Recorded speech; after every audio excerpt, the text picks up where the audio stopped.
जय हिंद। इस वीडियो में जानेंगे शिक्षण के सिद्धांत, थ्योरी ऑफ टीचिंग। पिछले वीडियो में हमने जाना प्रिंसिपल्स ऑफ टीचिंग क्या है, मैगजीन्स ऑफ टीचिंग क्या है, इसके बारे में हमने जाना। इस वीडियो में जानेंगे शिक्षण के सिद्धांत, यानी कि थ्योरी ऑफ टीचिंग क्या है। आगे बढ़ने से पहले आप सभी से निवेदन है कि एक बार लाइक जरूर कर दे तथा उन सभी विद्यार्थियों तक शेयर अवश्य कर दे जो third semester BEd third semester के विद्यार्थी हैं, डीएलएड के विद्यार्थी हैं या अन्य जो टीचिंग रिलेटेड विद्यार्थी हैं, उन सभी को शेयर करते हैं। तो आइए शुरू करते हैं, आगे बढ़ते हैं। देखिए, शिक्षण के जो सिद्धांत है यानी थ्योरी ऑफ टीचिंग, इस शब्द का जो प्रयोग है पहली बार 1963 में जेम्स ब्रूनर ने पहली बार किया था। फिर आगे 1965 में पीटरसन, यह शब्द एक टॉपिक था जिसका शीर्षक है नवे curriculum research institute of the association for supervision and curriculum development. इसमें उन्होंने 1965 में किया था पीटरसन ने। शिक्षण के सिद्धांत की अवधारणा की बात करें तो अवधारणा जानने से पहले यह जान लेना आवश्यक है कि शिक्षण के सिद्धांत मुख्य रूप से इन तीन प्रश्नों का उत्तर देना चाहिए। जो शिक्षण के सिद्धांत हैं वैसे इन तीन मुख्य रूप से इन तीन प्रश्नों के उत्तर देना चाहिए। पहला प्रश्न है, शिक्षक कैसे व्यवहार करता है? शिक्षक कैसे व्यवहार करता है? वह उस व्यवहार को, उसे नहीं, वह उस व्यवहार को क्यों करता है, यानी शिक्षक कैसे व्यवहार करता है। दूसरा प्रश्न आता है, वह उस व्यवहार को कैसे क्यों करता है। तीसरा प्रश्न आता है, उसका क्या प्रभाव पड़ता है, उसका क्या प्रभाव पड़ता है। जैसे शिक्षक कैसे व्यवहार करता है, यानी शिक्षक की overall activities, all activities classroom से पहले सभी प्रकार के जो टीचर का जो क्रियाएं होती हैं वो व्यवहार कैसे करता है। इस प्रश्न का उत्तर देना चाहिए किसको? शिक्षण के सिद्धांत को, क्योंकि शिक्षण के सिद्धांत के आधार पे ही वह व्यवहार करता है। शिक्षक वह उस व्यवहार को क्यों करता है, इस प्रश्न का उत्तर देना चाहिए, और उसका क्या प्रभाव पड़ता है। क्लियर है? शिक्षण के सिद्धांत एक सामान्य प्रश्न जो सभी शिक्षक, सभी छात्र, सभी प्रकार के पाठ्य पुस्तक, पाठ्यवस्तु, विद्यालय के बाहर की सभी परिस्थितियां जिसमें शिक्षण क्रियाएं घटित होती हैं। शिक्षण के सिद्धांत यानी सभी शिक्षकों पे, सभी छात्रों पे और सभी प्रकार के जो पाठ्यवस्तु, पाठ्यपुस्तकें हैं और विद्यालय के बाहर की परिस्थितियां और विद्यालय के अंदर की परिस्थितियां, जो क्लासरूम में घटित होने वाली जो क्रियाएं होती हैं उन सभी पर लागू होता है। और शिक्षक के व्यवहार जो अधिगम का कारण होता है, यानी शिक्षक के व्यवहार अधिगम का कारण होता है, यानी शिक्षक जिस तरह का व्यवहार करता है उससे अधिगम होता है, तथा छात्रों के अधिगम जो शिक्षक के व्यवहार का प्रभाव होता है। यानी कि कह सकते हैं कि जो शिक्षक का व्यवहार है यानी जो उसकी क्रियाएं हैं उसके कारण छात्रों का अधिगम होता है। दोनों पर विचार करता है, यानी छात्रों पर भी शिक्षक पर। अर्थात शिक्षण सिद्धांत पर तथ्यों प्रदत्तों को प्राप्त परस्पर संबंध सामान्यीकरण, यानी जो भी उससे प्राप्त होता है उससे संबंध, उसका सामान्यीकरण के समूह को प्रस्तुत करना है, जिसके आधार पर कुछ भविष्यवाणी भी की जा सकती है। क्लियर है?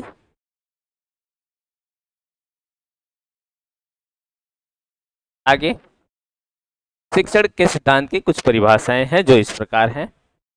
ब्रूनर के अनुसार, ब्रूनर कहते हैं कि शिक्षण संबंधी सिद्धांत शिक्षण देने की समान विधियों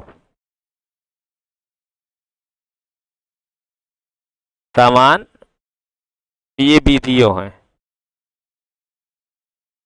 समान विधियों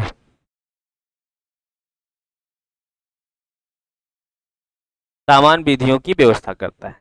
एक बार पुनः, शिक्षण संबंधी सिद्धांत शिक्षण देने की समान विधियों की व्यवस्था करता है, यानी कि शिक्षण देने के लिए जो एक समान विधि की व्यवस्था करता है वो ब्रूनर कहते हैं। एलके गेज यानी गेज कहते हैं, गेज के अनुसार है यह किसी क्षेत्र घटना के बारे में दिए गए विचारों की व्यवस्थित आदेशों को दर्शाता है। कौन? शिक्षण सिद्धांत। स्किनर कहते हैं, स्किनर के अनुसार सिद्धांत आंकड़ा उपयोग की न्यूनतम संख्या के लिए एक औपचारिक प्रतिनिधित्व है। के कहने का मतलब ये है कि शिक्षण के जो सिद्धांत है विभिन्न प्रकार के जो आंकड़े या जो तथ्य हैं जो प्रदत्त हैं उन सभी के एक न्यूनतम संख्या के लिए एक औपचारिक प्रतिनिधित्व है। क्लियर है? एक बड़ी भाषा और है ट्रेवर्स के अनुसार। ट्रेवर्स कहते हैं कि शिक्षण के सिद्धांत यानी शिक्षण सिद्धांत में बहुत से तर्क वाक्यों का एक समूह होता है। बहुत से तर्क वाक्यों का एक समूह होता है जिसमें एक ओर शिक्षा के परिणामों तथा दूसरी ओर छात्र के विशेषताओं के पारस्परिक संबंधों को स्पष्ट किया जाता है। ये कहते हैं ट्रेवर्स के अनुसार। आगे आते हैं, scope of theory of teaching यानी शिक्षण सिद्धांत के क्षेत्र। शिक्षण सिद्धांत के क्या कौन कौन से क्षेत्र हैं? पीओ स्मिथ ने शिक्षण सिद्धांत के क्षेत्र को निम्नलिखित बातों के द्वारा बताया है, उल्लेख किया है। उन्होंने पहली बात बताई है कि शिक्षक व्यवहार के चरों के लिए कथन देता है, यानी शिक्षक जो व्यवहार है इसके चरों के लिए, छात्र और स्टूडेंट, कैरिकुलम, ये जो शिक्षण के चर हैं इसके लिए वो कथन देता है। चरों तथा शिक्षक व्यवहार के संबंध में परिकल्पना का प्रतिपादन करता है। चरों तथा शिक्षक के व्यवहार के संबंध में जो परिकल्पनाएं होती हैं उसका प्रतिपादन करता है। चरों के आपसी संबंध का प्रतिपादन करता है। शिक्षण व्यवहार के चरों की मनोवैज्ञानिक तथा सामाजिक परिस्थितियों के संदर्भ में व्याख्या करना। इस प्रकार शिक्षण के सिद्धांत में कला तत्व एवं विज्ञान दोनों का अध्ययन किया जाता है। कला तथा विज्ञान दोनों का अध्ययन किया जाता है। इसमें शिक्षण सिद्धांतों और शैक्षिक तकनीकी की अधिक चर्चा की जाती है तथा प्रयोगात्मक शोध कार्य को भी बढ़ावा दिया जाता है। ये इसका क्षेत्र है।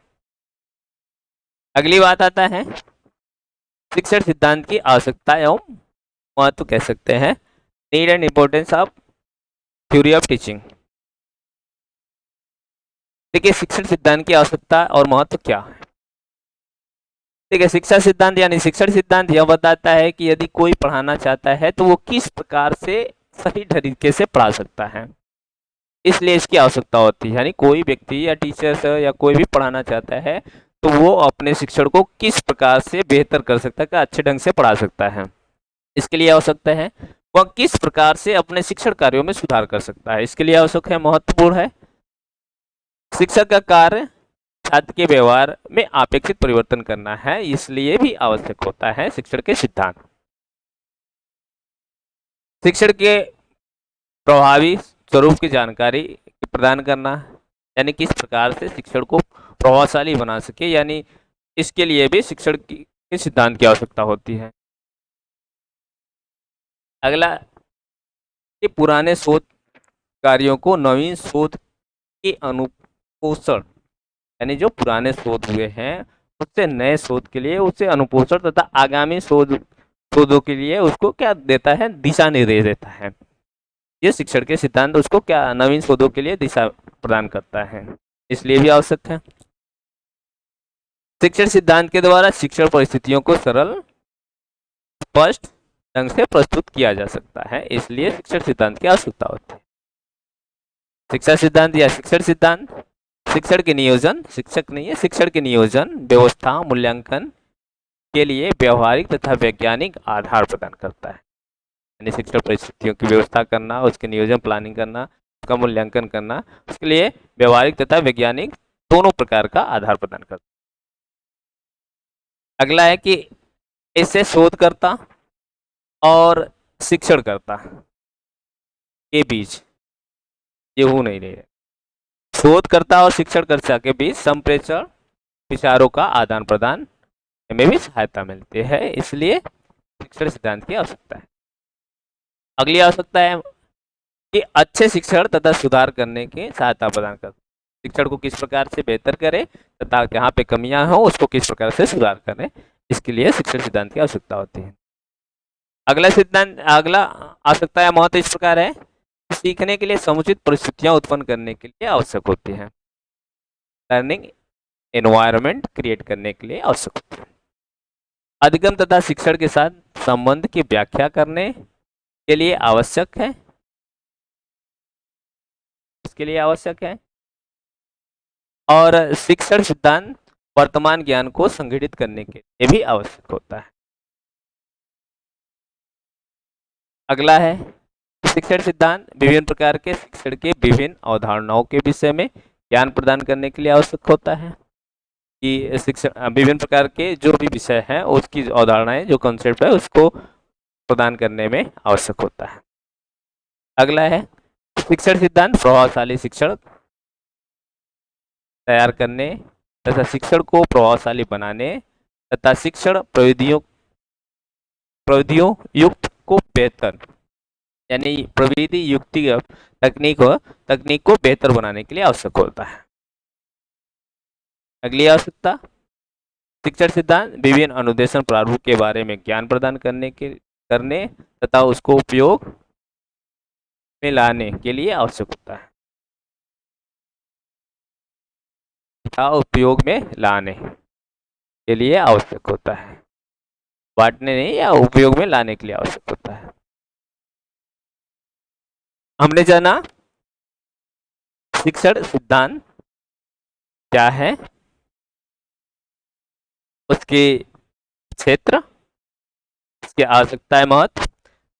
अगले वीडियो में जानेंगे classification of theory of teaching, शिक्षण के सिद्धांत को कितने भागों में विभाजित किया गया है, वर्गीकृत किया गया है। नेक्स्ट वीडियो में इसको जानते हैं। एक बार पुनः आपसे रिक्वेस्ट है कि आप इस चैनल को लाइक, सब्सक्राइब तथा शेयर अवश्य करें उन सभी विद्यार्थियों के पास जो तैयारी कर रहे हैं। धन्यवाद।